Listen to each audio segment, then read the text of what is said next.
செம்மையாக இருக்குல்ல இந்த பிளேஸு. பார்க்க நல்லா தாங்க இருந்துச்சு. ஆனால் கொடைக்கானல்னால் இவ்வளோ டேஞ்சர் அப்படிங்கிறது ஃபஸ்ட் டைம் போனதுனால ரொம்ப அனுபவப்பட்டேங்க. ஒரே வாமிட்டிங். அப்பா அந்த மலை பார்க்க எவ்வளோ அழகாக இருக்குது இந்த காட்சின்னு யோசிக்கிறத விட, இதை கடந்து நான் மேலே வந்துட்டேன், இப்போ எப்படா கடந்து கீழே போகிறதுங்கிற பயந்தாங்க அளவுக்கு மீறி இருந்துச்சு. ஒரு எந்த ஒரு விஷயத்தையுமே ரசிக்க முடியலை, எந்த ஒரு இதையுமே என்ஜாய் பண்ண முடியல. ஃபஸ்ட் டைம் கொடைக்கானல் போகிறது இவ்வளோ ஒரு டேஞ்சரான விஷயங்கிறது ரொம்ப ரொம்ப அனுபவ ரீதியாக ரொம்பவே கற்றுக்கிட்டேன். எனக்கு முருகர் ரொம்ப பிடிக்கும். ஆனால் நான் ரிட்டர்ன் வரும்போது நான் பட்ட அவதியில் கண்டக்டர் ஒரே வார்த்தை தான் சொன்னார், இதுக்கே நீங்கள் இப்படி பட்டிங்கன்னா ஊட்டி பழனிக்கெலாம் போனோன்னா அவ்வளோ செத்து போயிருவீங்க போல் அப்படிங்கிற அளவுக்கு கேட்டார். ஸோ அந்தளவுக்கு ரொம்பவே அவதிப்பட்டேன். கொடைக்கானல் நிஜமாக சூப்பர் பிளேஸ் தான்.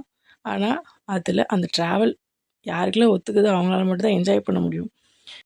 நிறைய சூப்பரான பிளேஸ் இருக்குது, சுற்றி பார்க்குறதுக்கு நிறையா இடம் இருக்குது. அந்த குளிரோட அனுபவம் சூப்பராகவே இருந்துச்சு. பட் என்ஜாய் பண்ணதுக்கு தான் சத்தியமாக உடம்புல தெம்பில்லை.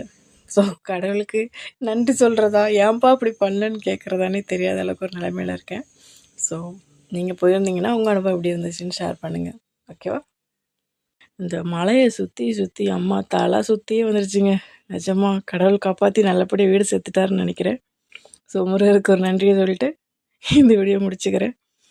உங்களுக்கு இந்த மாதிரி ஏதாவது ஒரு அனுபவம் இருந்தால் ஷேர் பண்ணுங்கள். இந்த வீடியோ உங்களுக்கு பிடிச்சிருந்தா லைக் அண்ட் சப்ஸ்கிரைப் பண்ணுங்கள். தேங்க்யூ.